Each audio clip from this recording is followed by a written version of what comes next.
Gente, aconteceu ontem um negócio que eu espero pare aonde está. O secretário de Estado dos Estados Unidos foi dar um depoimento numa comissão do Congresso americano e perguntado por um deputado se ele considerava, se o governo americano considerava usar uma determinada lei chamada Magnitsky contra o ministro Alexandre de Moraes. O secretário de Estado americano disse que o governo sim está analisando nesse momento e há uma grande possibilidade de que isso aconteça. Pessoal, pelo jeito o negócio tá pegando lá, né? Todo mundo achou no começo aí que não ia dar em nada, que só balela, né?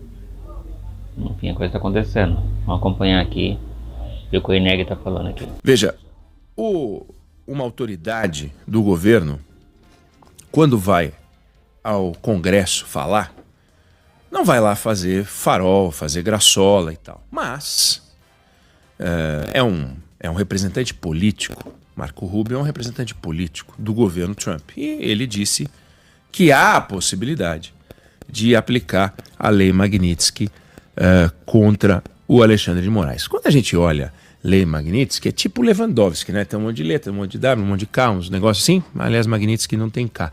Mas é uma sopa de letras. Magnitsky. O que é isso? É de uma gravidade o que se discutiu nesse breve diálogo entre um deputado americano e o secretário de Estado americano. É de uma gravidade que a gente precisa entender. Claro, gravidade se avançar. Gravidade se o governo americano tomar a medida. A medida é administrativa, porque a lei existe desde o governo Barack Obama. O que é essa lei? Olha como ela é grave. Um advogado, auditor ucraniano chamado Sergei Magnitsky, trabalhando numa investigação na Rússia. Em 2007, ele investigava denúncias de corrupção de autoridades russas.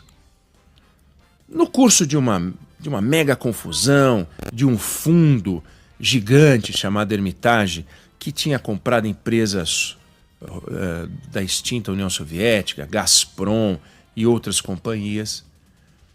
Essa empresa, esse fundo, foi acusado de uma série de coisas, foi banido, etc. Bom, o Magnitsky foi escalado pelo CEO, cofundador do fundo, o Bill Browder, para investigar o que estava acontecendo. Aí o Magnitsky, auditor, respeitadíssimo, toda a confusão que envolvia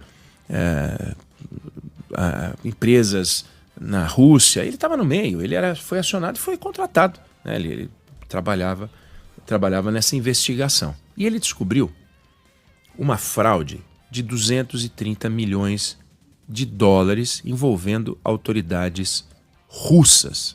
Isso foi em 2007. Em vez de investigar as fraudes, o governo russo prendeu o Sergei Magnitsky, botou ele na prisão. Pelas leis russas, ele poderia ficar 1 ano preso sem o processo, que é tempo para chuchu. E quando faltavam alguns dias para o final do prazo, ele morre na cadeia de uma pancreatite. Houve uma investigação internacional.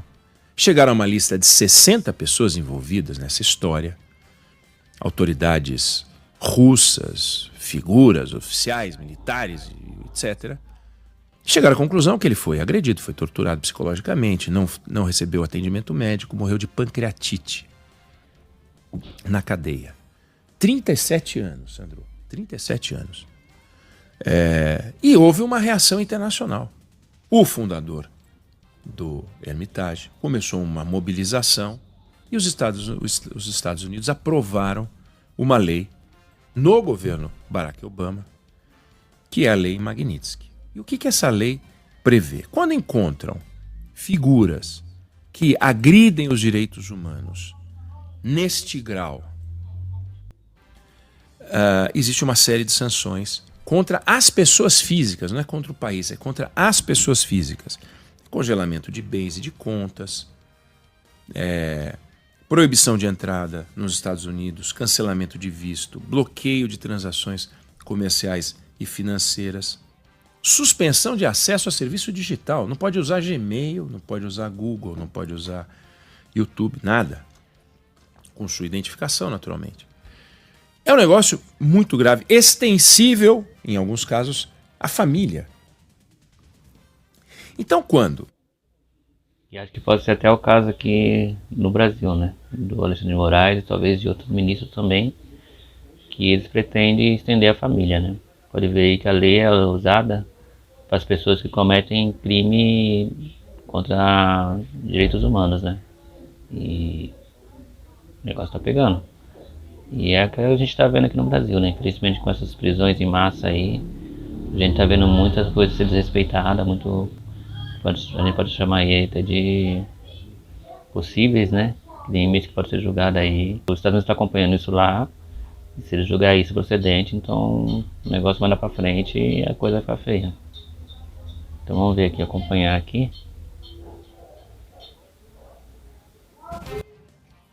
O Marco Rubio diz que essa lei pode ser aplicada contra o Alexandre de Moraes.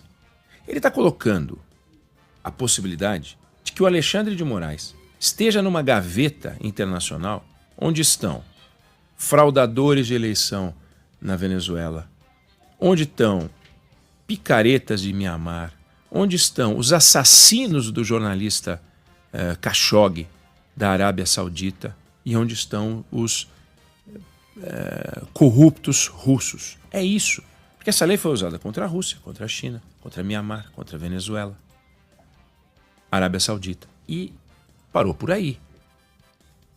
Aí, numa discussão, numa pergunta em que um deputado que tem ligações com Eduardo Bolsonaro, se reuniu com Eduardo Bolsonaro, pergunta ao secretário de Estado se há a possibilidade de aplicação dessa lei contra o ministro Alexandre de Moraes do Supremo Tribunal Federal, na pessoa física do ministro Alexandre de Moraes do Supremo Tribunal Federal, e ele disse que sim, estuda-se, e a aplicação é administrativa, há uma lei, o secretário de Estado, a Secretaria de Estado, a Secretaria de Tesouro resolvem colocar uma pessoa na lista, ela entra na lista, acabou, entra na lista. Cabe um recurso? É um recurso administrativo do sancionado, aquele que sofreu a sanção, mas não dá para recorrer ao tribunal, não sei das quantas. Não se trata disso, é administrativo. É um poder incrível. Essa lei não é uma lei que existe só nos Estados Unidos. Alguns países adotaram essa lei. Países da União Europeia, Canadá adotou essa lei. Tem um projeto de lei semelhante no Brasil. Por quê? Porque o objetivo é a proteção dos direitos humanos. O objetivo é proteger contra...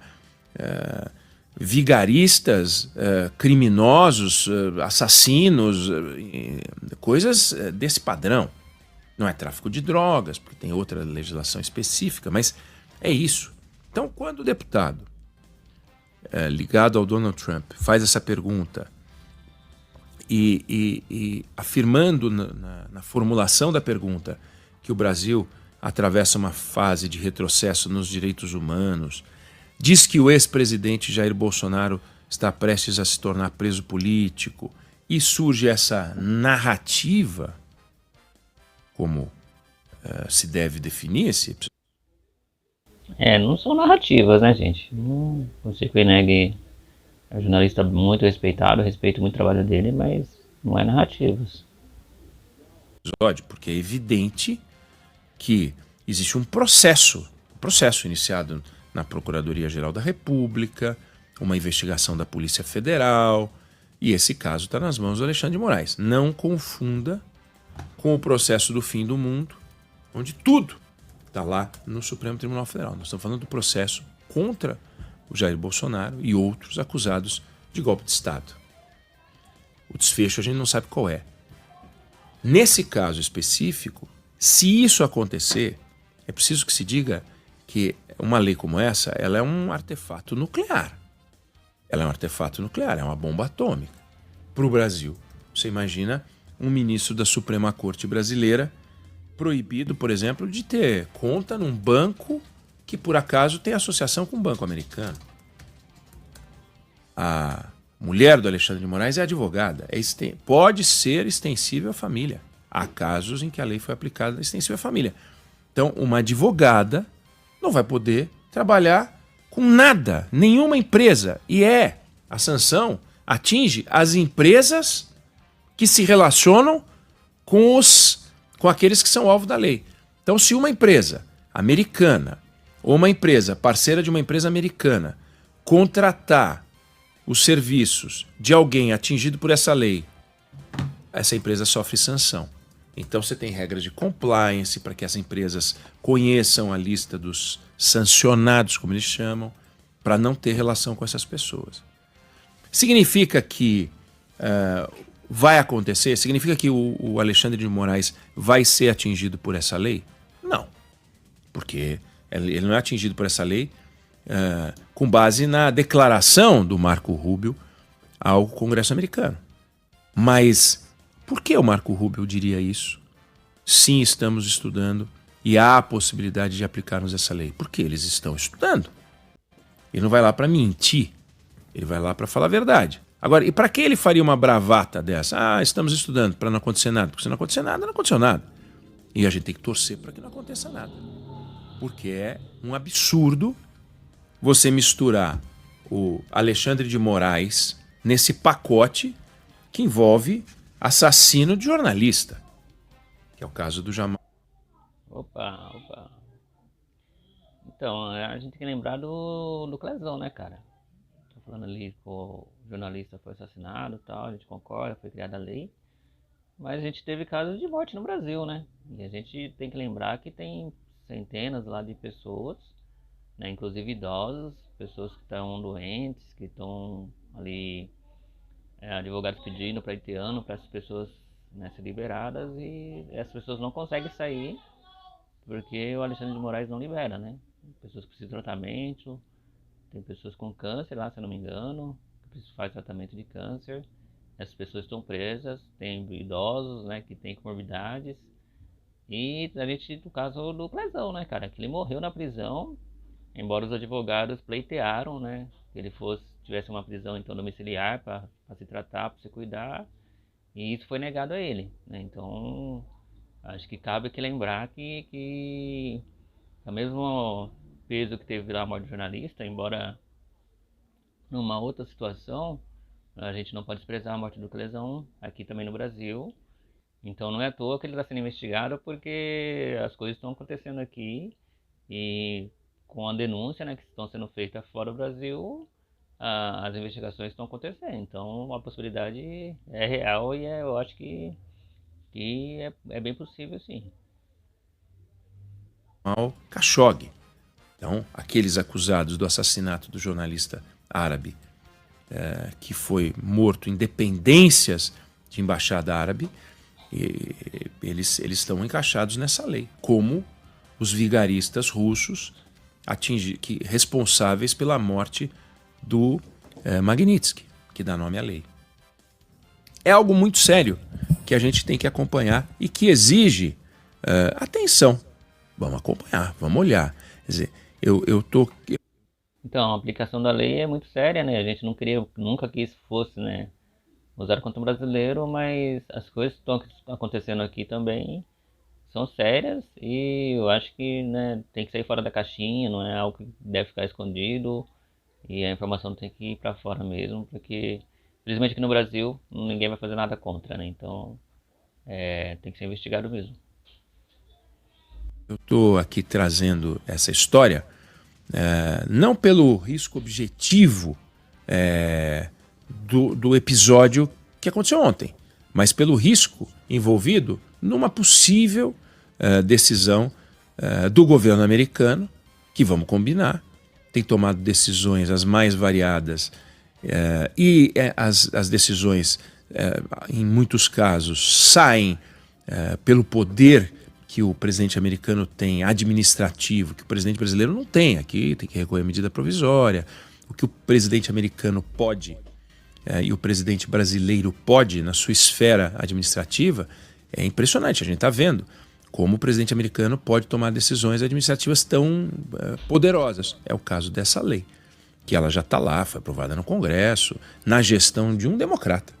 O objetivo era a proteção da integridade das pessoas contra a violação dos direitos humanos. Não é uma lei em si, uma lei ruim, né? A lei Magnitsky é ruim. Não, não é ruim. É ruim é você imaginar que um país como a Rússia eliminou um auditor que investigava a corrupção na Rússia. Quer dizer, imagina se isso acontece no Brasil.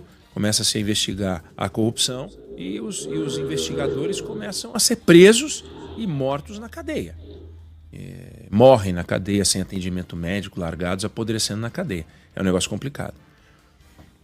E o assunto é delicado porque existem várias críticas que a gente pode fazer à condução no Supremo Tribunal Federal de processos sob o comando de Alexandre de Moraes.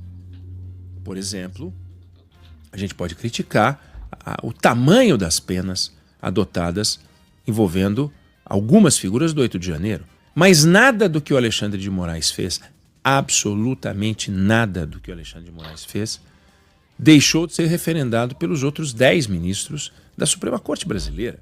Então, a Nega está falando aí, né, que ele não fez sozinho, né? Todos foram reverendaram lá, todos concordaram. Então, acho que a lei tem que ser estendida a todos aí, né? Então, não tem nenhum santinho lá no meio, não. Então, acho que todos são culpados. A gente sabe que eles têm um dilema lá que ninguém solta a mão de ninguém, né? Então, para proteger o Alexandre, todos eles entram no mesmo bolo, fecham junto. E agora o chicote estrala para todos, né? Então, na medida em que o governo americano, perguntado sobre a possibilidade de adoção da lei contra um integrante da Suprema Corte Brasileira, estão pegando a parte pelo todo e vamos eleger um inimigo dos Estados Unidos, o Alexandre de Moraes, e os outros 10, né? Pega as votações. Aqui nesse caso ele é o principal articulador, né? Ele é o responsável aí por todos os inquéritos que estão à frente, que dá as ordens de prisões e faz acontecer. Então os outros estão entrando no mesmo bolo por ser cúmplices, né? Mas ele é o principal articulador de tudo isso aí, né? Eventualmente, pode ter um juiz, um ministro da Suprema Corte Brasileira que votou diferente do Alexandre de Moraes, mas de uma forma geral, o Alexandre de Moraes tem sido uma voz que encontra eco dentro da Suprema Corte.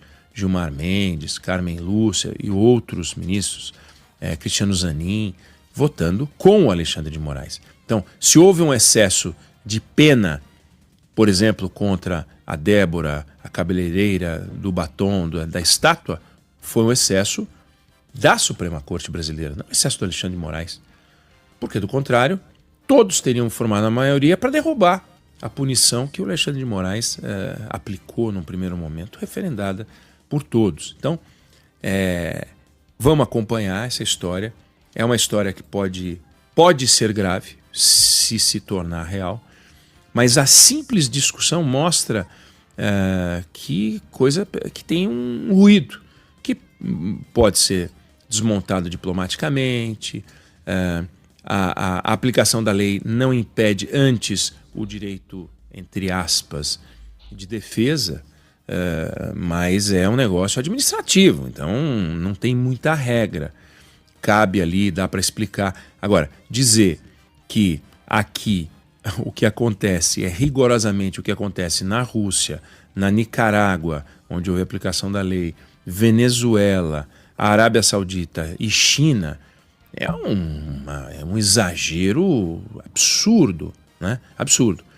Agora, se isso acontecer, a gente tem um grande problema, porque o Brasil até esse momento vem sendo, ainda que atingido por sanções, né, pelas tarifas e tal, não é o alvo predileto do Donald Trump. O alvo predileto do Donald Trump é a China.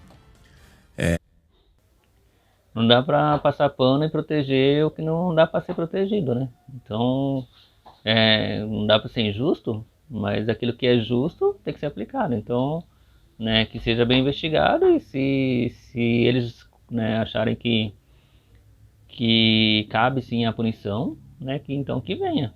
Não dá para proteger se as coisas estão acontecendo, infelizmente. Não há um problema envolvendo o Brasil. O Brasil. Agora, na medida em que uma autoridade brasileira possa vir a ser enquadrada numa lei como essa, qual é o papel do Estado brasileiro? De alguma forma, não pode simplesmente ficar em silêncio, né? Ainda que não seja um ataque a uma instituição, mas a um representante de uma instituição diante de um argumento que tem que ser questionado. Se não vigora no Brasil o Estado Democrático de Direito, o Brasil vai aceitar essa ideia com todos os detalhes e delicadezas dessa história, porque o governo brasileiro é um governo de oposição, né, ao Jair Bolsonaro. Quer dizer, na medida em que o governo se manifesta em favor do Alexandre de Moraes, sendo que o Alexandre de Moraes está julgando, assim como o Supremo, o Jair Bolsonaro, cria-se aquele caldo de cultura muito adequado para as redes sociais ficarem enlouquecidas. Olha só, olha o que está acontecendo. Então, não podemos transformar essa história numa novela gigantesca, quer dizer, o Brasil está na iminência de entrar numa lista pavorosa. Não. Mas isso foi discutido ontem no Congresso americano, não foi discutido num Congresso de um país de segunda classe. Então, mas aí o que o governo brasileiro vai fazer, né? Se não é um caso de governo, é um caso que já está sendo tratado contra a pessoa física do Alexandre de Moraes. Então, na minha opinião, né? É opinião, o governo não tem nada a ver com isso, né? Então não tem por que me submeter o Brasil, né, nessa confusão, sendo que está sendo julgado ações contra as ações do Alexandre de Moraes, não contra a corte ou contra o governo em si, algum órgão específico do governo, né? Então, eu acho que não cabe porque o governo brasileiro se meter nisso, né? Com perdão da expressão, países que não têm relevância, né? Mas não, as empresas americanas estão em toda parte. O cartão de crédito de uma empresa americana está em toda parte. As sanções podem ser gravíssimas, né? Então é algo que a gente tem que olhar com o devido cuidado. Eu iluminei aqui só porque é um assunto que realmente foi discutido ontem num fórum que é monitorado por todo o mundo. A gente não podia deixar de trazer essa história aqui. Eu não sei se você concorda ou discorda, mas essa é a opinião que eu tenho sobre o assunto. Pessoal, é complicado, né? A gente sabe que abusos aconteceram, então não dá pra fingir que nada aconteceu e que tá tudo certo. A gente sabe que não tá certo, os abusos ainda continuam acontecendo. A gente tá perto aí, né, de ter uma prisão do Bolsonaro, que é uma prisão política, se isso acontecer. Estão fazendo de tudo para que ache alguma coisa contra ele, para que então ele possa ser preso e se torne inelegível. A gente vê aí centenas de pessoas, né, que foram presas no 8 de janeiro. O julgamento em massa que está ocorrendo, né, as prisões, né, com pena desproporcional. A gente pode ver o caso da Débora, do Batom. E, cara, então acho que essas coisas a gente não pode deixar que passe impune no Brasil ou que não seja investigado. A gente sabe que aqui no Brasil a gente não tem, as pessoas já não têm mais para onde recorrer, né? Então, para onde a Débora do Batom vai recorrer? Se ela já está na instância mais alta, né? E assim como as outras pessoas também. Então,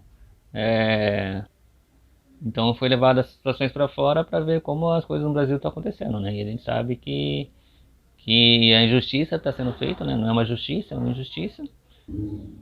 Então, né, o julgamento está acontecendo, as penas estão sendo impostas, os advogados não têm direito, não têm acesso, né, ao processo para fazer uma defesa e tudo é cerceado. Então, né, pode ver mesmo até o julgamento que está acontecendo lá no plenário lá do STF, lá o jornalista não tem acesso, não pode ser gravado o depoimento da testemunha. Então, né, a gente está vendo aí coisas que até a própria Constituição, né, defende, mas que lá no STF não está valendo para nada. Então, é isso aí que a gente, né, espera que pare, né, que as coisas voltem ao normal. Discordo então um pouco aí da posição do Oineg, embora um excelente jornalista, eu respeito o trabalho dele, mas eu tenho minha opinião um pouco contrária em algumas coisas. e demais coisas tá tudo certo. Então obrigado se você assistiu até aqui. Peço que se inscreva no canal se não é inscrito e acompanhe o nosso conteúdo, os nossos vídeos. Que você tenha um excelente dia e até o próximo vídeo, se Deus quiser.